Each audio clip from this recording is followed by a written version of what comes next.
కే రమ్యారెడ్డి. నేను వనపర్తి డిస్ట్రిక్ట్ నుంచి మాట్లాడుతున్నాను. ముఖ్యంగా మహిళా దినోత్సవం అందరికీ శుభాకాంక్షలండి. నా పేరు వచ్చేసి కే రమ్యారెడ్డి. నేను గత ప్రభుత్వానికి ఈ ప్రభుత్వానికి తీసుకుంటే మాకు రేవంత్ రెడ్డి గారు వచ్చిన తర్వాత చాలా మంచిగా అనిపిస్తుంది. మాకు కానీ మైత్రి క్లినిక్స్ అని జాబ్స్ ఇవ్వడము, తర్వాత నేను కూడా అదే జాబ్ చేస్తున్నాను వనపర్తి డిస్ట్రిక్ట్లో.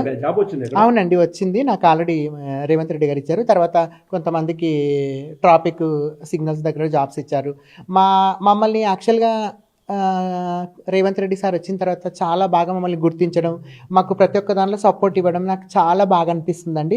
ఎందుకంటే ఇప్పుడు మహిళలతో పాటు రేపు మహిళా దినోత్సవం కదా, మహిళలతో పాటు మమ్మల్ని కూడా అసలు మీరు రావడం, తర్వాత గవర్నమెంట్ కూడా మమ్మల్ని చాలా ఎంకరేజ్ చేయడం నాకు చాలా బాగా అనిపిస్తుంది. నాకనే కాదు, మా కమ్యూనిటీ వాళ్ళందరికీ కూడా చాలా బాగా అనిపిస్తుంది. ఎందుకంటే ప్రతి ఒక్క దానిలో మాకు స్థానం కల్పించి ప్రతి ఒక్క ఓట్లల్లో కానీ తర్వాత ఎక్కడ గతంలో మీకు అసలు ఓటాకే ఉండేది కాదంటారు, అది నిజమా? మరి ఇప్పుడు ఆ ఓటాకు నిజంగా వచ్చిందా? మీకు ఎట్లా అనిపిస్తుంది?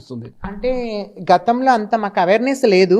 ఇప్పుడు ఈ ప్రభుత్వం వచ్చిన తర్వాత ప్రతి ఒక్కరు రావడం, మా ఇండ్లకు రావడం, మీరు ఓటాకు కల్పించుకోండి, ఓటాకు ఉంటే మీకు ఈ బెనిఫిట్స్ ఉన్నాయి, మీకంటూ కొంత ఇది ఉందని వాళ్ళు మాకు అవగాహన చెప్పడము, దాన్ని కూడా మేము కొంచెం వెనకడిగేసినా కూడా వాళ్ళు మళ్ళీ ఫోన్లు చేయడం రావడం, దాన్ని బట్టి మేము కూడా ముందరికి వస్తున్నాం. ప్రతి ఒక్క దానిలో కూడా మాకు కూడా చైతన్యంగా మేము కూడా ఉండాలనుకుంటున్నాం. మాకైతే చాలా బాగా అనిపిస్తుంది రేవంత్ రెడ్డి సార్ వచ్చిన తర్వాత. ఆయన కూడా కలకాలం ఎప్పుడు ఇలాగే ఉండాలని కోరుకుంటున్నాం.